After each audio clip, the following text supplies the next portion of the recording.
Welcome back to another episode of the 1% Life Podcast. I'm your host, Coach JT. This information is for educational and informational purposes only and is solely a self-help tool for your own use. I'm not providing medical, psychological, fitness, or nutrition therapy. You should not use this information to diagnose or treat any health problem or illness without consulting your own medical practitioner. As always, results of any kind will vary based on each person's unique circumstances, capacity, and work ethic.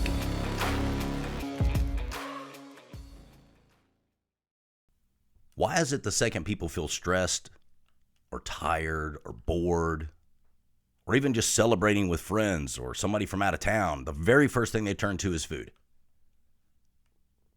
And I'm not talking about healthy food, what you need. It's what you want, not fuel, not steak and butter. I'm talking about junk food.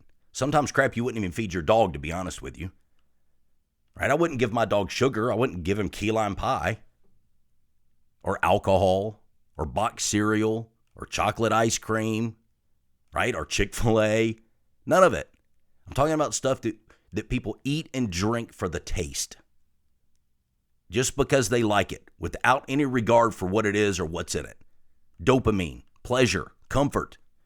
People don't eat to live anymore. It's not fuel. It's not medicine for people. We don't even see food that way anymore. They eat to cope, to escape, to reward, right? To punish. And we've gotten so freaking used to it, we don't even see it for what it is anymore. It's an addiction, right? Let's just be real. It's an obsession, self-sabotage. Literally poisoning yourself. Slow, deliberate suicide. And the same people that do it are the same people that constantly complain about wanting to be healthy. Complain about how you look and feel. You say you want more energy. You want more self-confidence. You hate the way you look. You hate the way you feel. You don't sleep good. Your joints hurt. You're medicated. Your body fat's high. You can't wear your clothes anymore. But the second you feel overwhelmed or tired or anxious or you've had a hard day at the office, heaven forbid, you reach for your favorite food. You even know you're doing it before you get home. You can't wait to go break open the bottle of wine and have it when you get home because you've had such a hard day, right? And then you overeat like you can't control yourself. And again, we're not talking about healthy food. You're not doing this with steak, right? I'm talking about ultra-processed, high sugar, high carb, junk that was literally engineered to hijack your dopamine and keep you addicted. You can package it any way you want. You can sell it to me or sell it to yourself any way you want, but that's a dysfunctional relationship with food, period. And it's not just freaking common. It's actually socially and culturally accepted, right? It's marketed as balance, right? Enjoying life. Live a little. It's not going to kill you. Right? It's like the devil whispering in your ear. In fact, being healthy is weird now. Think about this. If you walked into a room and you saw somebody that was 50 pounds overweight, smoking a cigarette, taking meds with a Snickers in their hand, nobody would say a word to them. It's normal. It's what everybody else is doing. It's 80% of the population. But if you see somebody that's lean and muscular and they're talking about exercise and they're saying don't eat carbs and don't eat sugar, and they're not medicated, all of a sudden, everybody wants to tell them how unhealthy and how dangerous it is. They're all the expert. You shouldn't do that. That's unhealthy. Why do you exercise so much? You got to eat carbs. You got to live a little bit. Why don't you ever drink alcohol? Right? It's not about balance. It's suicide. If you're eating to feel better or to celebrate or to comfort emotions or to cope and you don't feel like you have control, you're an addict. You have a poor relationship with food, period. Right? I had a client years ago, let's call her Lisa. Right? Every Friday night, she'd eat out with her friends after work. They'd been doing it for years. It was a normal thing that they would do. Friday get together. Right? She'd order whatever she wanted. Sometimes it was good, sometimes it was bad, but it was usually always in excess, and it always came with a couple glasses of wine.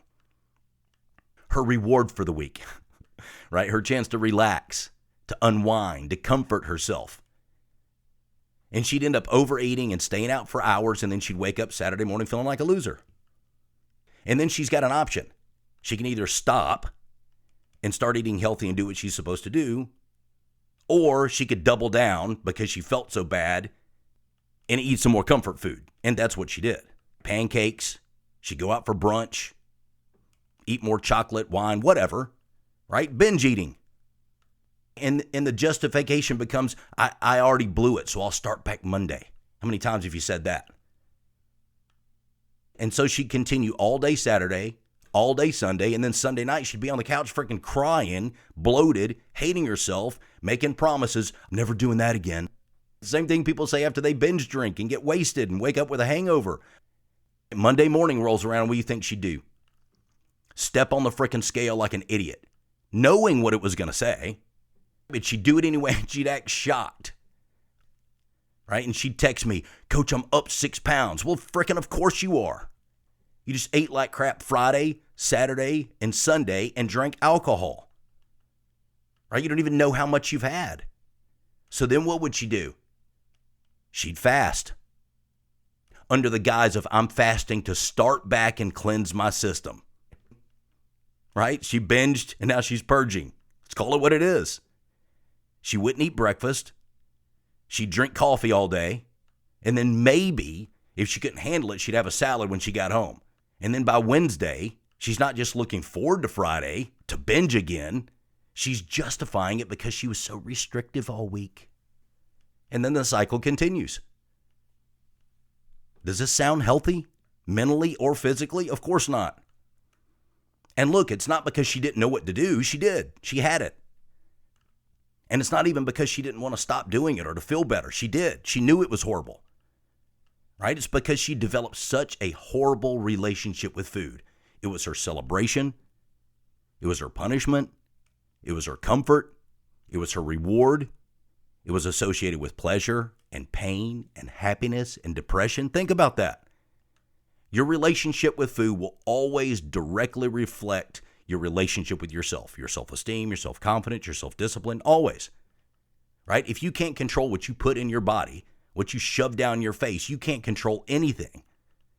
Food is the most legal, socially accepted, and glamorized drug on the planet.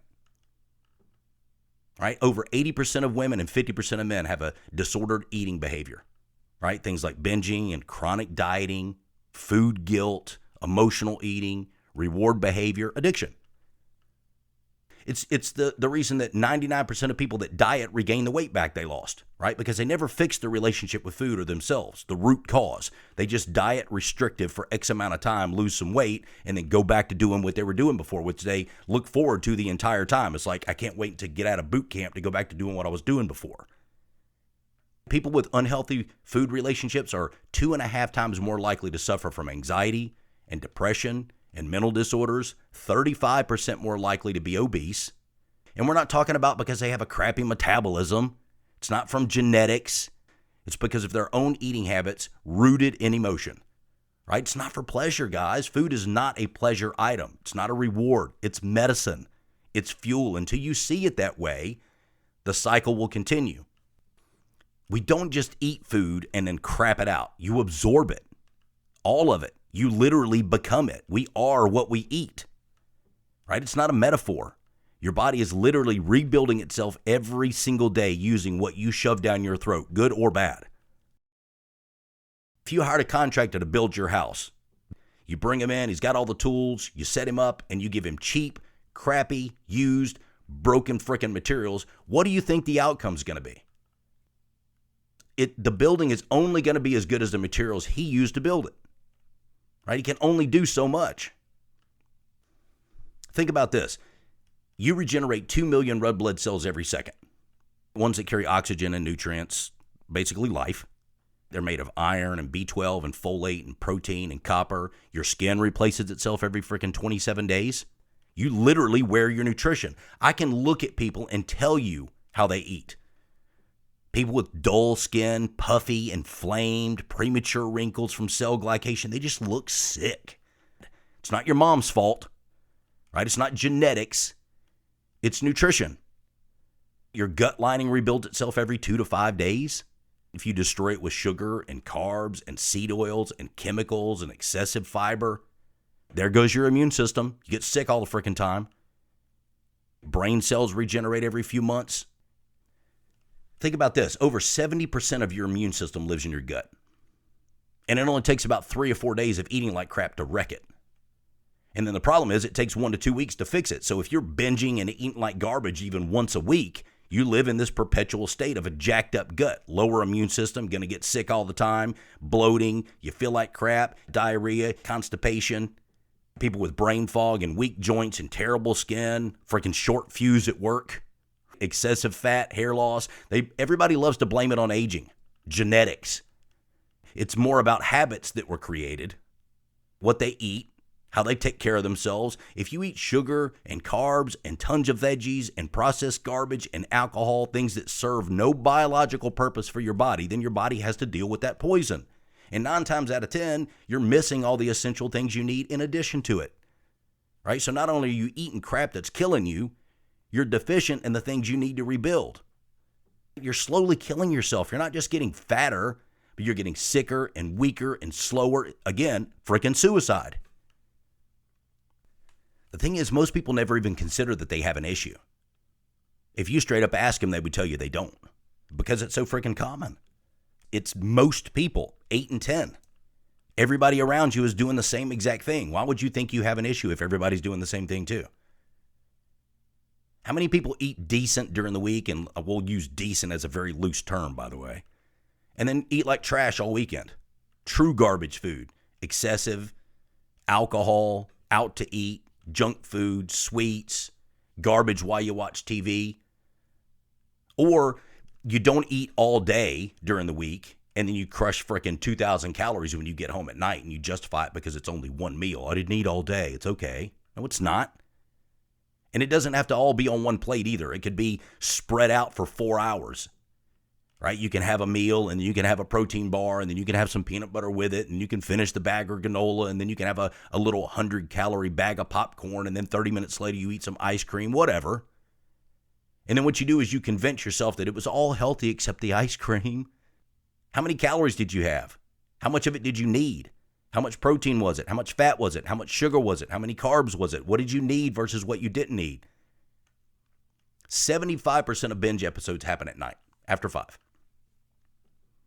And 80% of women and 70% of men say they emotionally eat at least twice a week.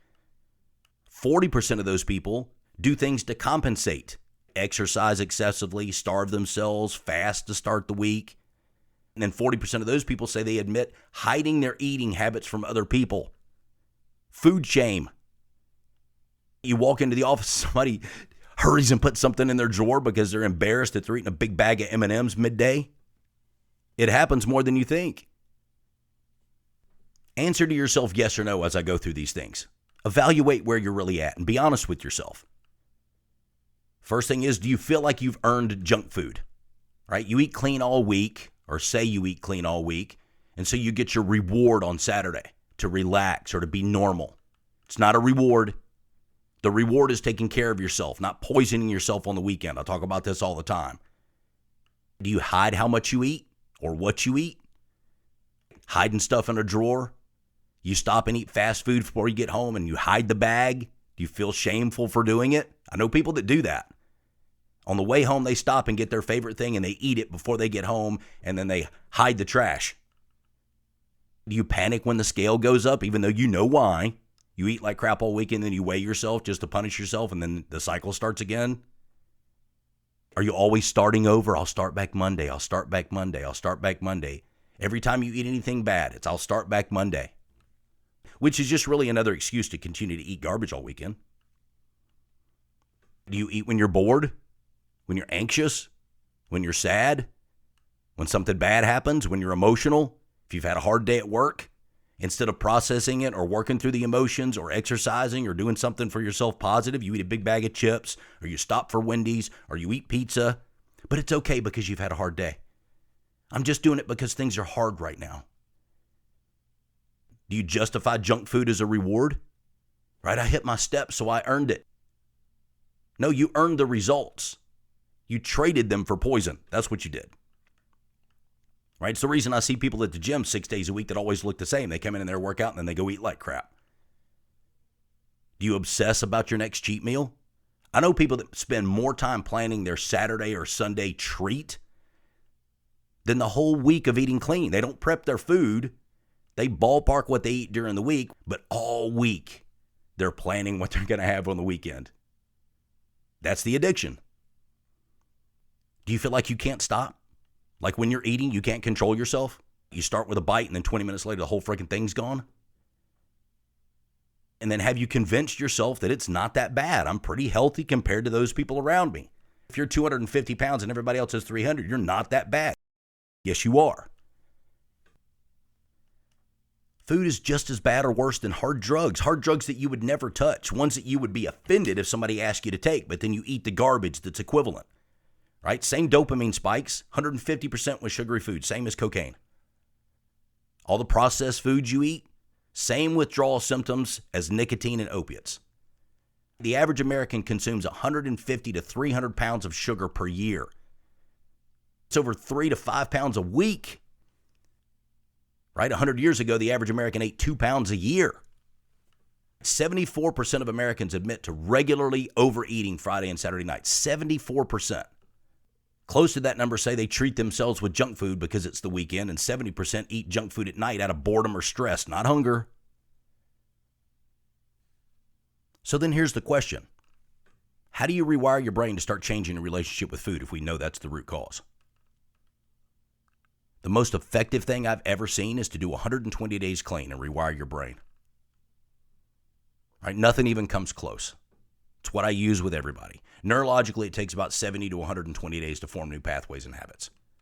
And over that 120-day window, it gives your body time to stabilize blood sugar, heal and regulate hormones and hunger signals. We're talking about ghrelin and leptin, primarily the hormones that tell you you're hungry and full. Lower cortisol from chronic food stress, reset dopamine response so that food is fuel to you and not comfort or a fix. Makes you acutely aware of your relationship with food. And it shows you how freaking amazing you feel when you eat clean, so you have a positive association with it. Your problem isn't the junk food, it's your mindset. Junk food's always going to be there. It's not going away. It's always going to be accessible and it's always going to taste good. Food is just exposing your problem. So here's the timeline.